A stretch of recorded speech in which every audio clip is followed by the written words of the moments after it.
Here for their sons and daughters when they kiss them goodbye in the morning. I don't always get to say, I love you. I don't remember if I said that to Jamie yesterday morning. He loved the kids that he worked for. He wasn't afraid to protect and to lay it down. Children are dying in our schools, and all this Congress has to say is, let's have a moment of silence. Are you Nicholas Jacob Cruz? Yes, ma'am. You are charged with 17 counts of premeditated murder. Good morning. You're watching Fox and Friends First on this Friday morning. I'm Heather Childers. Thank you, as always, for joining us. Let's get straight to that Fox News alert for you. Demons made him do it. That is what the teenager who confessed to gunning down 17 people at his former high school is reportedly telling police. He's being held without bail, now formally charged with 17 counts of premeditated murder. Let's get right to Rob Schmidt. He's live in Parkland, Florida, with the new details of his troubled past. Rob? Yeah, Heather, right outside the high school this morning. Good morning to you. And we're getting a picture now of a very sick young man, a 19-year-old young man with an obsession with guns, with violence, with killing animals. A young man that's confessed to police that he committed this crime, telling police that there were demons in his head that made him do this. His adoptive mother died in the fall. Police think that might have contributed to this shocking act. He was expelled from this high school about a year ago after some kind of an altercation at the school, and then just 3 days later he would buy the weapon that he would use in this horrible attack that we saw on Wednesday. We also yesterday got a timeline of how this all went down. It all started around 2:06 in the afternoon on Valentine's Day on Wednesday when he took an Uber to this high school, to Marjory Stoneman Douglas High School here in Parkland, Florida, right outside Fort Lauderdale. At 2:21, he enters the east stairwell of one of the buildings here, and this whole thing went down rather fast. He walks out of the building, or he walks out of the stairwell and starts going into classrooms on the first and second floor. He shoots for only a matter of minutes, less than 5 minutes. He was firing this high-powered semi-automatic rifle into students in the classrooms and in hallways in just a horrific act. At 2:28, or a little before that, he runs up to the third floor. He drops the gun. Then he comes back downstairs and runs out of the school at 2:28, just about 7 minutes later, amongst the students in a panic, trying to get away. At 2:50, he arrives at a Walmart, which is not too far from the campus here. He walks or runs to that Walmart. He gets a drink at Subway. At 3:01 in the afternoon, he is at a McDonald's. He hangs out there for a little bit, and then he leaves and is found in a nearby neighborhood at about 3:40 in the afternoon by a police officer, and he is arrested. Now, his first court appearance was yesterday as well, yesterday afternoon, and what we saw was a frightened and cowering 19-year-old young man standing there being consoled by his public defender. It was a very bizarre thing to see, and he is charged with 17 counts of premeditated murder, as he found out in his first court appearance yesterday. And his public defender showed some compassion for the person that committed this horrible crime. Let's listen to that. He's a broken human being. He's a broken child. The sadness that this community is feeling, I mean, my children they go to school in this community. I feel horrible for these families, and Mr. Cruz feels that pain. Just a terrible story all around. We are also learning this morning that the FBI, or we have learned that the FBI had some kind of a warning about the possibility of something like this happening. He had left a message on YouTube saying that he was a school shooter in training. That message, that warning went to the FBI, and nothing ever came of that. And there are also questions about how exactly he got into this school, which houses about 3,000 students in this neighborhood. He walked right into an east stairwell, and he had access to the school that easily. He had been banned from the school while wearing a backpack. He was not a student here, so the fact that he was able to carry an AR-15 into this school so easily is another question that a lot of people have this morning, and will continue to be the story as this develops. Heather, we'll send it back to you. Yeah, and dropped off by that Uber driver. It was a busy afternoon of news yesterday. You know, the timeline release, the FBI information, and then the first court appearance. We'll see what we learn new today. In the meantime, that YouTube comment isn't the only red flag that went unnoticed. Classmates described Nicholas Cruz as someone likely to, quote, shoot up the school. So what is the answer? Former NYPD officer Bill Stanton says not gun control. If the FBI can't track that statement to that young man, then no one can. I'll tell you what, it is a mental health issue. President Trump was right this morning. He was dead on. These kids, and starting in the teenage years, and I've represented them, and I've seen it, if there is intense, significant mental health counseling, often coupled with drug counseling, these kids often turn out to be productive, decent human beings. When there isn't any of that taking place, then they end up going to adult court or turning out to be people like Nicholas Cruz. The issue of the Second Amendment and gun rights is not negotiable. It's been decided. There are 300 million guns in America, and the vast majority are owned by law-abiding Americans who, by the way, often use them to protect themselves against people like Nicholas Cruz. So that's not going to happen. Well, President Trump, in the meantime, is planning to visit Florida as soon as this weekend after addressing the nation in a powerful speech offering his support to all Americans. Our entire nation, with one heavy heart, is praying for the victims and their families. I want you to know that you are never alone and you never will be.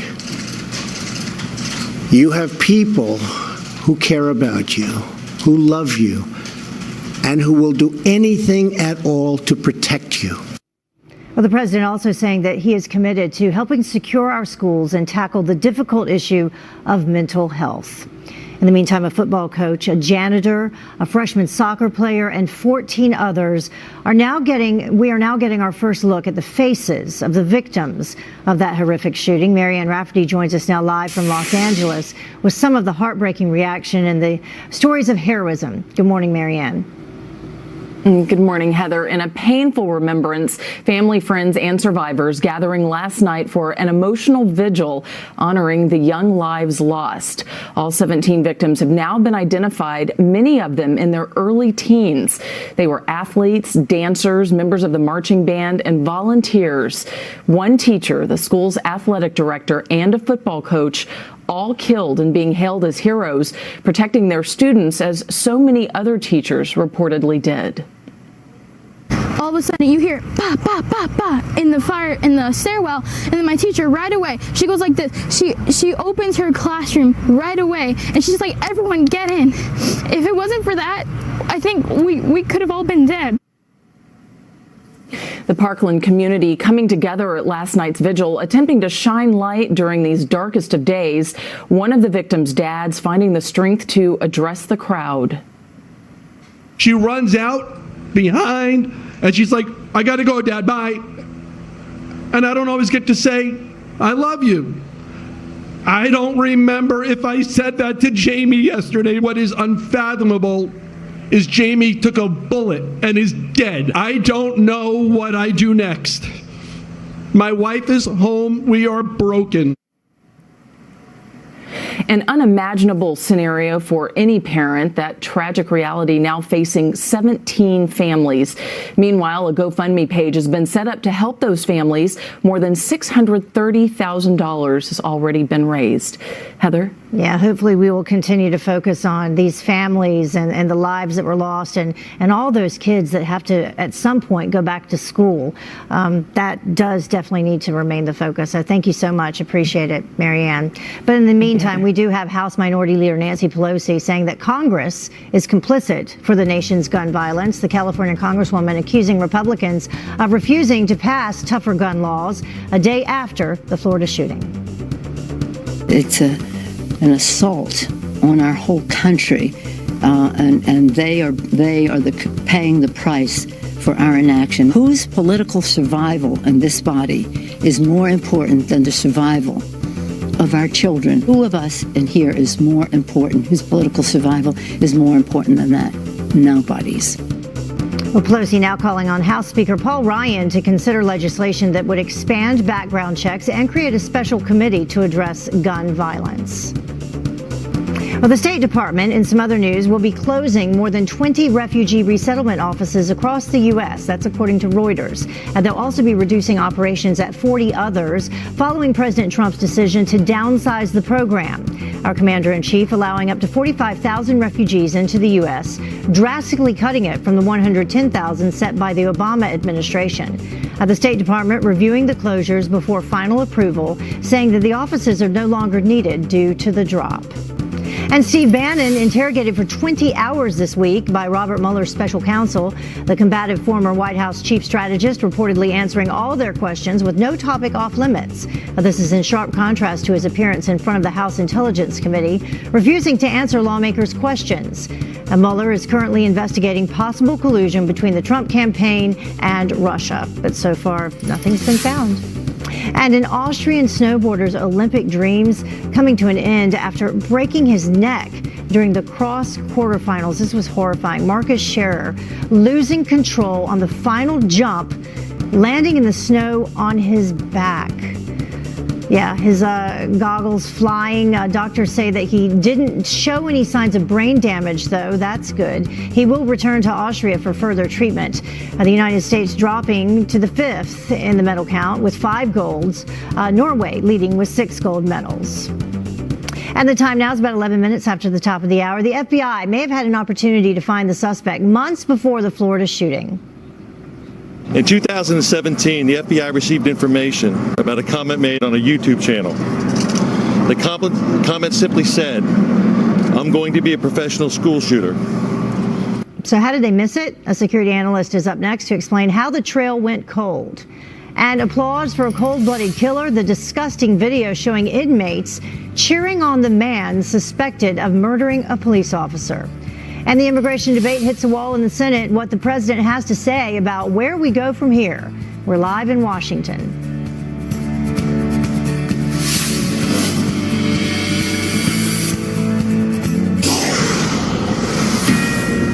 Welcome back. The FBI tipped off 5 months ago about the Florida shooter from a user on YouTube. In 2017, the FBI received information about a comment made on a YouTube channel. The comment simply said, "I'm going to be a professional school shooter." The FBI conducted database reviews, checks, but was unable to further identify the person who actually made the comment. So what was done right here and what fell through the cracks? Joining me now is security analyst Ryan Mauro. Ryan, thank you so much for joining us this morning. We appreciate it. Thanks for having me. So this was a pretty interesting development that came out yesterday when the FBI, they walked out because this news had leaked. This YouTube blogger had turned in this comment that was written on his page by another YouTube user who used his actual name, Nicholas Cruz, saying that he wanted to be a school shooter. So what did the FBI do right and what did they do wrong? Well, how many times have we been told, if you see something, say something? Well, that happened here, and it doesn't appear that much was done. Now, what the FBI is saying is that there are a lot of people with this name, they check their databases, and there is no way to link that YouTube account to this individual and find out who it was. But I find that answer to be very unsatisfactory, because there's more things you can do besides that. So, for example, did the FBI contact YouTube and say to them, help us try to track the IP address or the location of this individual? Yeah. Beyond just checking their own internal databases. Did the person that reported the comment to the FBI, did the FBI follow up with that individual and say, could you please try to engage him since he obviously wants to talk to you? Well, they went and talked to him. Not to have happened. I know that they did go and talk to him. He was a bail bondsman, I think, was it from Mississippi? And he said that the FBI did come and talk to him, but he said, I don't know this guy. He's just some guy that made a comment on my YouTube page. Right, but they could have asked him to engage the person that was making that comment, because someone that's making a comment like that is trying to socialize. They want to talk. That's a good idea. I do wonder if they did that. And I wondered when the FBI made that comment yesterday if they were even aware that until the shooting happened that he was using his real name. Right, that's true, and really we just need a better accounting from the FBI rather than saying, look, you didn't show up in our databases and there was no way for us to just take a YouTube username and find out who it is. I want to find out if the information flow was done properly. If it was a lack of resources, then we need to know that. If it was because they felt legally there wasn't much that they could do, because you can't do much when someone makes a statement that's extreme or even violent in intent. You can't go necessarily raid their home and take away their gun. Then that's something we also need to know so we can have a conversation about it. To give you an idea of how big the security gap is, consider this. According to FBI statistics, about 90% of the people on terror watch lists who try to buy a gun succeed in doing so. The other 10% are blocked because of reasons that have nothing to do with terrorism.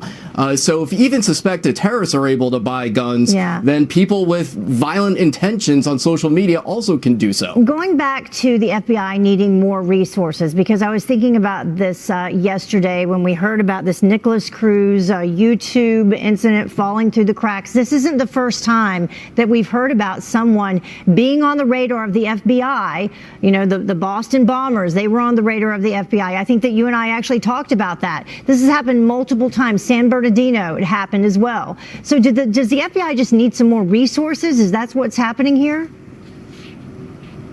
More resources is always going to be the easy answer to give for these type of situations, because there's never going to be enough resources. So we have to think outside the box. We don't know yet if people reported the other social media activity where the shooter was talking about killing police and showing off his weapons. What about the abuse of animals? I mean, there's a very high correlation between someone who hurts animals and then hurts human beings. Tougher laws on that can actually impact this problem as well. So let's think outside the box and have a narrow focus and not cause political paralysis with broad gun control debates. Let's have a narrow focus if you're going to talk about gun control and different types of legislation, so that we can get something passed quickly with overwhelming support. Yeah, it's a difficult situation to talk about. I mean, I know the Broward County Sheriff talked about it yesterday. You know, what can you do if these red flags are present, like what was present with this kid?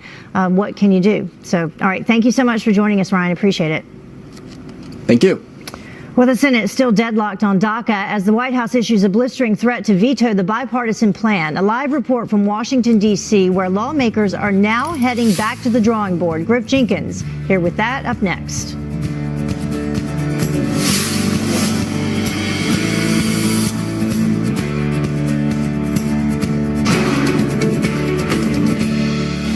Well, a bipartisan immigration plan fails in the Senate after President Trump threatens to veto it. DHS even slamming it, saying that it destroys their ability to remove illegal immigrants from this country. But the House is moving forward with their hardline bill. Griff Jenkins is live for us in Washington, D.C. with a look at what is happening. Griff, that is a good question. What is happening? Yeah, not much, Heather. Good morning. Let the finger pointing begin. The Senate failed to pass all 4 bills to protect Dreamers and strengthen border security, including the bipartisan one that had the support of 8 Republicans and most Democrats, but it faced a White House veto. In the White House, placing the blame on the Democrats. Here's a statement from the White House saying, today the Schumer Democrats in the Senate demonstrated again that they are not serious about DACA, they are not serious about immigration reform, and they are not serious about Homeland Security. They continue, yet the Schumer Democrats chose to filibuster it because they are held hostage by the radical left in their party, which opposes any immigration control at all. But Senate Minority Leader Chuck Schumer says the president is the one to blame. I regret that the only bipartisan effort of the group of moderate senators to come up with a bipartisan compromise couldn't get the necessary 60 votes. I salute the 8 brave Republicans who voted for the bipartisan compromise. But, Mr. President, there's only one reason why the Senate will be unable to reach a bipartisan solution to DACA: President Trump. 3 Democrats crossed the aisle on the Grassley bill, which most closely aligned with the White House's goals, although it got the most votes against it. Now, Senator Graham says the bill is in the president's corner. The only way I see a solution is for the president to grab the reins back and lead himself and get Democrats and Republicans in a room focusing on strong border security and a fair solution for DACA. Get that done, then move to comprehensive. So the House will next take a shot at this with the conservative Bob Goodlatte bill. But lawmakers, Heather, are in recess until February 26th, and we have that March 5th deadline looming. So we'll see what happens. Wow. That's, we keep hearing they have all this work to do and they keep going on recess. That you would think they would delay it, but I guess not. Thank you so much, Griff. Appreciate it. Well, Denver's police union president, in the meantime, testifying before Congress, blaming the city's heroin epidemic on its new immigration policies. And Nick Rogers says that Denver's so-called sanctuary city ordinance is hindering them from busting some of the city's biggest drug dealers. The ordinance has created, in my opinion, a city that is much less safe than it was prior to this ordinance. We can no longer call and share information with ICE. They can no longer call and ask us for assistance. Well, Denver's police chief slamming that testimony, accusing Rogers of not understanding the city's immigration policy.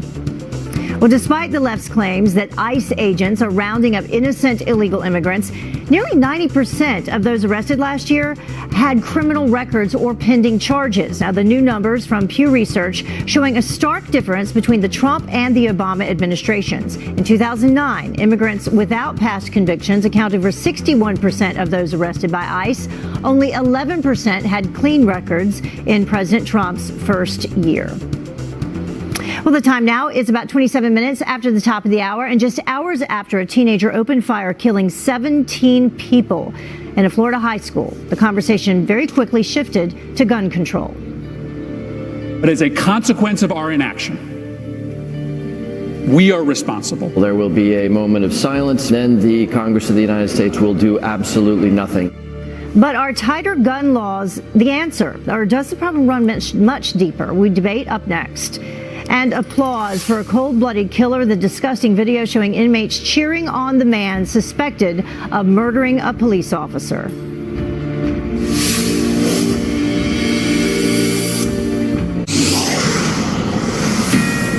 Well, the gun control debate raging on in Washington as Attorney General Jeff Sessions declares we have to confront this problem. I think effective enforcement of our gun laws, focusing on criminals and dangerous people, can reduce violence in our communities and improve public safety. We can and we must do better.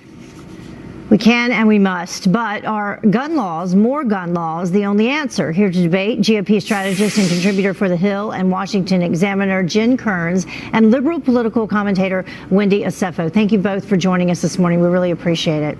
Thank you, Heather. So you can't listen to these kids involved in this shooting yesterday and not realize something does need to be done. But then what is the answer? And that's a tough one. Jen, I'll start with you. We heard the Attorney General saying there that something does need to be done. Is it more gun laws? Well, I think General Sessions is right. We must solve this problem, but I don't think the answer is more gun laws. Look, we're looking at two real problems here. The first is this is a mental health problem. There's a similar factor in all of these school shootings that they are perpetrated by young male teenage men who have anger and angst, and every single one of them do not have a father in the home. So it's a wider cultural problem and mental health problem. The gun alone is not the problem here. He had a gas mask. He had smoke bombs. He could have used a regular bomb to kill more people. He could have used his car, as terrorists have been using lately, and done a great deal of damage. As school was letting out, he could have killed many more students. And the second problem here, and I think this is the real problem, the NRA, liberals hate the NRA more than they love our defenseless children. And proof of that is the fact that they won't support common sense gun laws like 41% of Americans believe should be done. A simple armed security guard at every school, just as we had, by the way, in the 60s, in the civil rights era. We had there was an armed security guard, I believe, at this particular location, but there are 3,200 kids in this school. It's huge. Wendy, I want you to answer to some of those things that you just heard Jen say. Yeah, absolutely. You know, if all we have are thoughts and prayers to offer our victims, then we have failed as a society. When we look at Las Vegas, when we look at the Texas shooting, when we look at now Parkland, what is a common denominator is AR-15s. 3 out of 5 of the worst mass shootings in our nation has happened under this administration. And the only thing that has been done has been Trump has rolled back Obama-era regulations that has inherently made it easier for people with mental illnesses to get a gun. So what we're looking at here is an issue that a 18-year-old is able to get an AR-15, but at 21 has to wait to get a handgun and has to wait till 21 to buy alcohol. That inherently is flawed. And Jen said something about mental health. Well, that is actually an affront to people with mental illness, because not everyone with the mental illness is a mass murderer. So this is a binary issue here. We're dealing with mental illness, and we're also dealing with gun regulations, and we need to go there. Right, and I agree with you, but at the same time, you say not everyone with mental illness is a mass murderer. Not everyone that owns a gun is a mass murderer either. And that's why it's binary. Yeah, all right, so let's move to this next topic, though. Multiple immigration plans. 4 multiple ones blocked in the Senate after President Trump calls one proposal a, quote, total catastrophe. So, Jen, is this a catastrophe? What's happening? I mean, there's no bipartisanship, obviously, on immigration. Well, I think one thing we know from Donald Trump's art of the deal is sometimes you have to make the opposition feel as if there is no deal and bring them back to the table. I think that's exactly what President Trump is doing here. Look, I think this will be a catastrophe for Democrats as the March 5th deadline is quickly approaching, because they have proven after 8 years of Barack Obama parading these DACA kids into the Oval Office, and they're doing absolutely nothing for them. President Trump has proven that he's at least willing to give them a path to citizenship. Yeah. And they're going on break. They're taking a break, Wendy, until February 25th. We just heard Griff speak about that with this March 5th deadline looming. So what do you think? Is it a catastrophe? I think what's a catastrophe here are the 700,000 DACA recipients that their lives are being used as a political football, and I think that the president is really trying to torpedo this. And when we look at the numbers, the bill that got the most votes was not the president's bill in which he set to back, which was Grassley. That actually got 39 votes. So we need to come together in a bipartisan manner, but I do not think, and this goes for both sides of the aisle, that they're going to do comprehensive immigration reform until 2019. So right now they need to make a pivot and focus on the DACA issue and try to fix that. But as far as comprehensive immigration reform, that's not going to happen this year. All right. Well, Wendy ought to talk to her Democrat colleagues who sat on their hands during the State of the Union. We could use a little more bipartisanship there. Yeah, we'll see if that happens. Thank you both for joining us. Appreciate it today. Thank you. Have a good weekend. You too. Well, the FBI tipped off about the Florida school shooter's deadly plans months ago. A YouTuber says that he actually contacted the feds in September after a user named Nicholas Cruz wrote on his video, quote, "I'm going to be a professional school shooter." Now, vlogger Ben Benight says that local FBI agents interviewed him the very next day. They're very responsive. They came out very polite, professional. They got the information. They got a copy of the screenshot, wrote down, information, questions they asked me. It was disturbing that somebody would write something like that, but I never would have thought that they meant it. Well, the FBI says that they were unable to identify the person who made the comment, and we will talk with that YouTuber, Ben Benight, live at 6:15 Eastern. Well, disturbing surveillance video showing inmates applauding the man accused of murdering a Chicago police commander.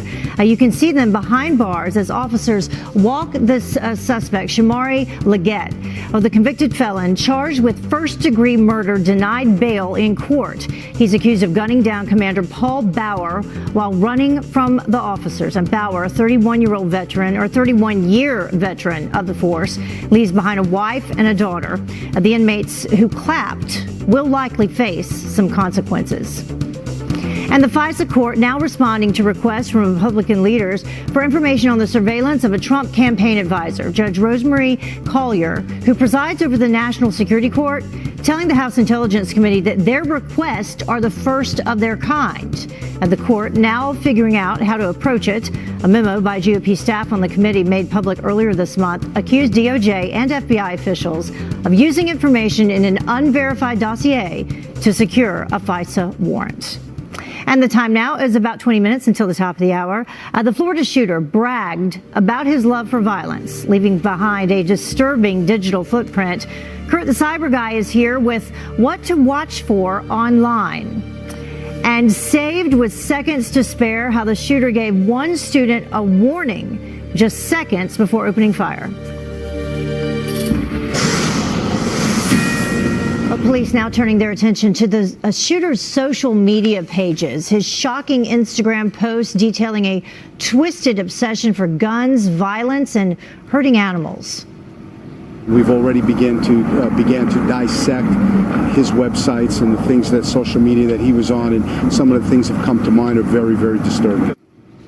So how did school and law enforcement officials miss these warning signs, and what can be done to prevent another tragedy? Joining us now to weigh in is the cyber guy, Kurt Knutson. Thank you so much for joining us. Heather, good morning. The question I have this morning is, where are the social media companies in all of this in terms of culpability? What did they do to help the FBI when they did come to the database and say, all right, we see some troubling things on not only YouTube with a comment that was left there, but also on Instagram, where he clearly had 2 accounts here. What is their role in helping authorities track down this type of violence when we know the signals? We know they're there. What have they done? Go specifically because everybody's asking about the FBI and this YouTube vlogger and the comment that was made. It would have been fairly easy for Google owns YouTube, right? Google owns YouTube. Facebook owns Instagram. Okay. So you're dealing with 2 big powerhouse social media companies. And the question is, what are they doing to help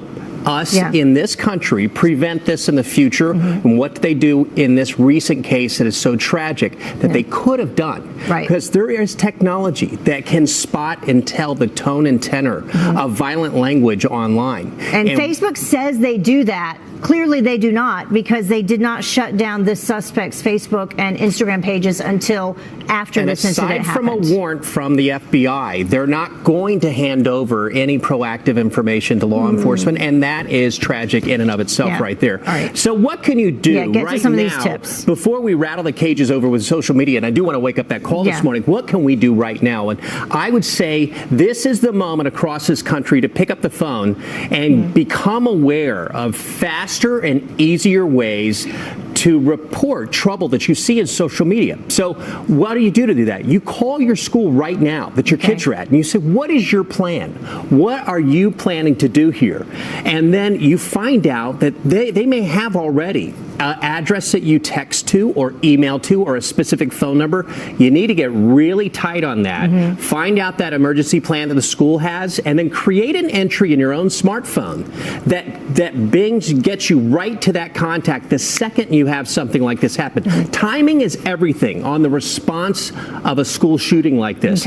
So have that entry inside of your smartphone, and then you'll be ready to go with any sort of threat that goes on. And then also schools need a wake-up call. They need budgeting. They need budgeting to get the latest technology, including technology right now allows them to do geofencing. So the school and what exactly is the geofencing? So you can actually put a perimeter that you define, say 5 miles around a school and on campus, that if violent type of language gets triggered along with the school name or along with other key words that relate to the school, or if it's on the premises of the school or nearby, you could say, hey, we need to take a closer look at that. So it's an automated alert system, but those cost money, and schools need to get them, though. That's interesting. There's no question they've got to get it. And then also you're dealing with technology like this one, which is, once an event is about, is happening, what are you doing to arm your teachers and other school officials? So this is a School Guard app. This is actually created by a law enforcement officer. This is brilliant. This is called School Guard, and this goes on a phone of every teacher and the principal and administration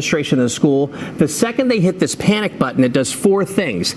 It calls 911. It lets everyone inside the school know that there's a problem. It sends the map of where the problem is, and then it also triggers Hero 911, which 50,000 officers around the country already have.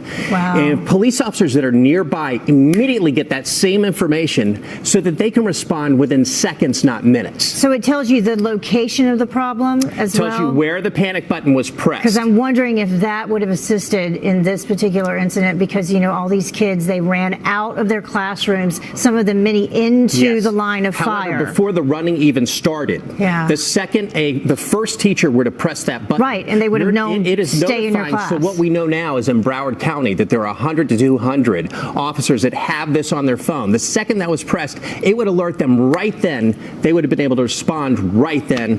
What could have changed? Maybe nothing in this case, but it certainly is very important technology to take a closer look at to keep our kids safe. It's another tool to have in your arsenal, so that's never a bad thing. All right, thank you so much, Kurt. Appreciate it. And we will be right back. Stay with us.